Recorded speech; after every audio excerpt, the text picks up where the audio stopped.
Stop asking around for other people's opinions, because not everyone will have the same vision as you, and maybe they don't believe in the same thing as you simply because they chose to believe in something else. But that doesn't mean what you want for yourself isn't possible. It is possible. There are so many examples in this world of people that face the same problems as you have, but that didn't stop them. On the contrary, it motivated them even more. If you believe in yourself and you think you can turn your dream into reality, then what's stopping you? You will never feel ready, and you will never have all the resources. What you need to understand is that you simply have to start where you are right now. You just have to start. And once you do that, you will see for yourself what it is that you need. You will learn from your own mistakes, and you will see what works and what doesn't. And soon you'll start getting momentum, and this may be the most important thing. Once you have momentum, you won't be able to stop, and everything will seem easy.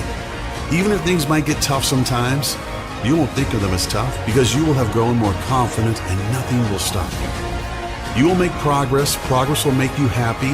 Happiness will help you do more and be more. And once all of this becomes second nature to you, you will be one of them.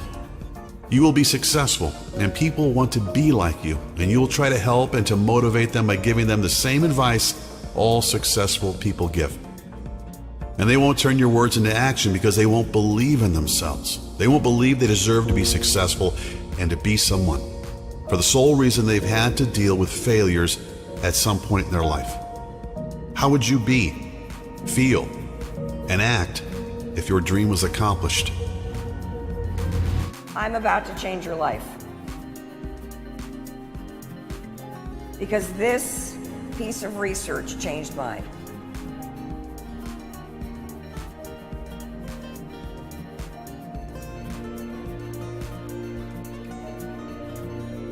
Procrastination has nothing to do with work.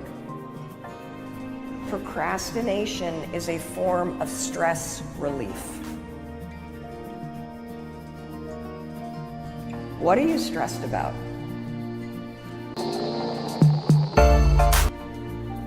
The research on procrastination is undeniable. It's black and white. Number one, all of you that procrastinate, procrastination's not the issue, it's stress. You're procrastinating to give yourself a little break at work. It's sort of like taking a smoking break almost, you know? You're just taking a break.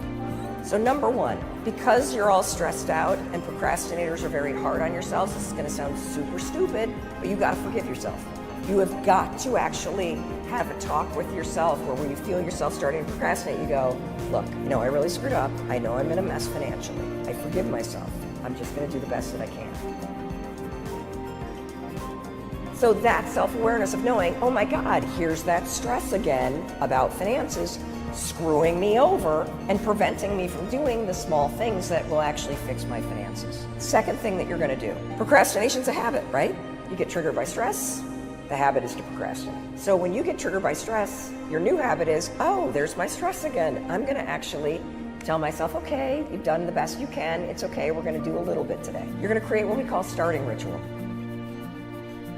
Starting ritual is something that pushes you to start.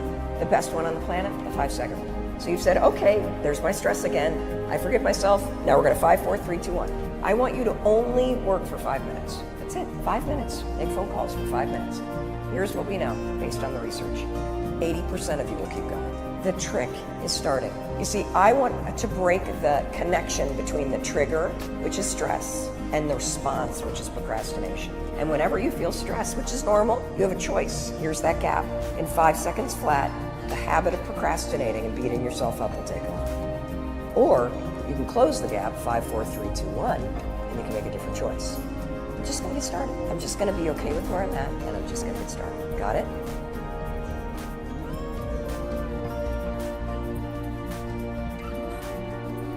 Get started. Getting started is absolutely the key to life. All in. You have to be all in, and it's the hardest thing to do because if it fails, then you can feel like a failure. Do the things that will help you to someday be the person that you want to become. The little things in life matter. If you can't do the little things right, you'll never be able to do the big things right. Remember, no matter what it is you're doing in life, no matter what it is you're working towards, that you are choosing to do that. Who you are right now, today, is not who you have to be tomorrow. You can literally change your life in under 1 second. Success is the result of small, seemingly insignificant, moment-to-moment choices. People that are knowledgeable about habits say that it takes 30 days for a habit to become a habit. Now, habits can be good and habits can be bad. And so over a period of time, you can either be developing habits that are going to help you or you can be developing habits that are going to hurt you. People that grow develop habits that help them. Habits are the expressions of who we are and how we live, and they determine all your results. So this is ultimately what we want to change, is changing your habits. You don't stop or not start because of what you don't have. You don't start because you don't realize yet that the fruit of everything good in life begins with a challenge. Success is earned one day at a time. Every day you lift your head up off the pillow. You're going to decide whether that day you are a success or whether you are a failure. What you want to be tomorrow, you've got to do today. The dream you have in your heart was put there for a reason. It was sown into you as part of your life's journey. It's not a joke. It's not some vision that you might have. It was put there because it's possible. This thing called life, some people call it a marathon. I say it's a process.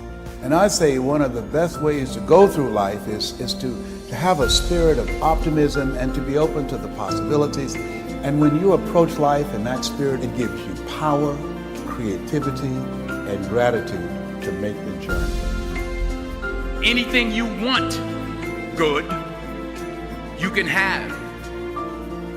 So claim it. Work hard to get it. When you get it, reach back. Pull someone else up.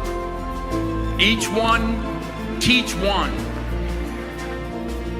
You can do what you want. You can change your life. Right now, you don't have to go into work tomorrow. You can just drive off and move somewhere. You don't have to hang out with the people you hate. You can do what you want. You're free. The limitations are in your mind. But like I always say, life is 10% what happens to you, it's 90% what you do about it. And it's not how much you have. It's what you do with what you have. We all have different talents. Some of you will be doctors, some lawyers, some scientists, some educators, some nurses. The most selfish thing you can do in this world is help someone else. Why is it selfish? Because the gratification, the goodness that comes to you, the good feeling that I get from helping others, nothing's better than that. Nothing's better than that.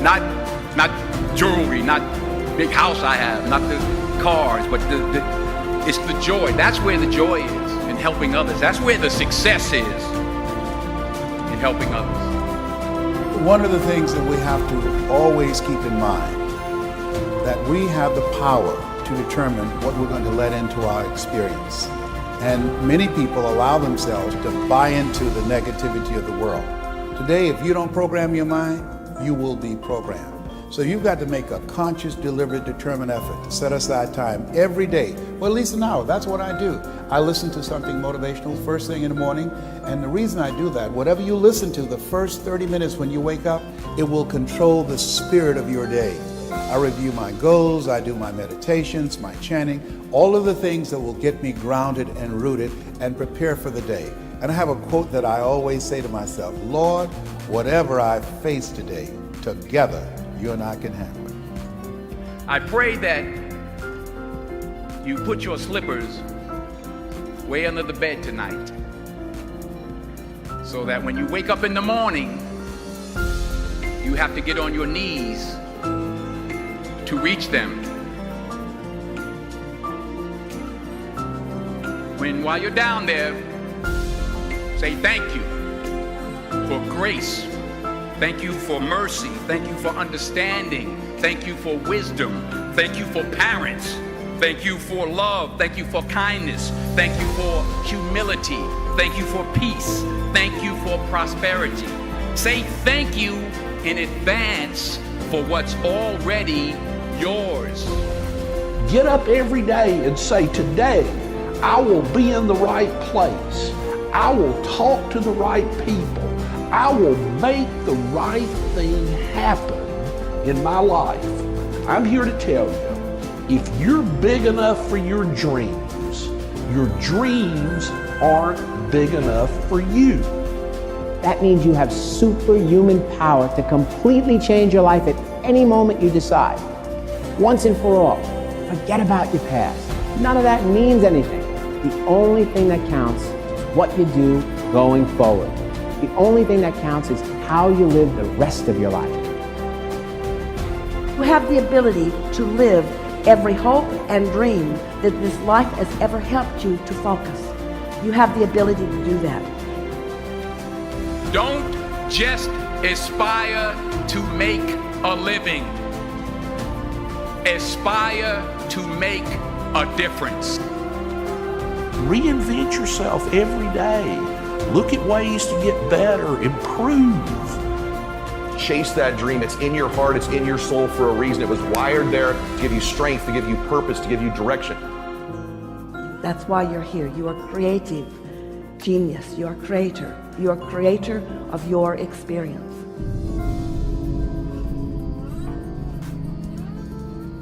We all have these values, and we all have unbelievable talent, and we all have incredible power within us, even if the world or the people around us don't think we have that.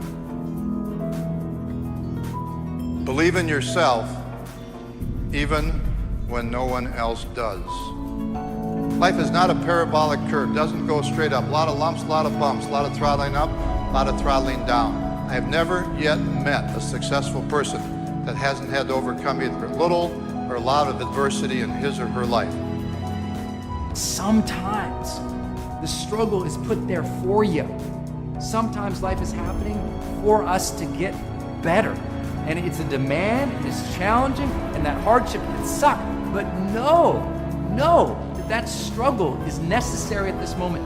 You gotta deal with it. You can't avoid it. You gotta face this thing and say, okay, what can I move? The attitude, your attitude, my attitude right now is the paintbrush. We have it in our hands. It's in our control. It's not in your hand. It's not in someone else's hand. It's not in your husband's hands. It's not in your neighbor's hands. It's in your hand. You have the paintbrush in your hand, and basically on this canvas of the mind, you and I can paint anything that we desire. Our legacy, our past, anchors us to where we are today. And you have to let go of that. You truly have to let go of all the stuff in your past, the infrastructure that you built to let yourself go. Other people's perception of you ain't none of your business. That who you woke up as this morning has to be enough, irregardless of the activities of the day. Never ask anybody permission to do what you need to do in your life, and never expect anybody to know more about your life than you do. That's your life. If you can't live it, how in the world do you think somebody else is going to be able to live your life for you? You have to give yourself cues. You have to give yourself affirmations. You have to tell yourself how to think and feel and act, not hope the perfect you comes out. All meaningful change comes from inside. If you want to change something about who you are, what you believe, what are you going to accomplish, change from within.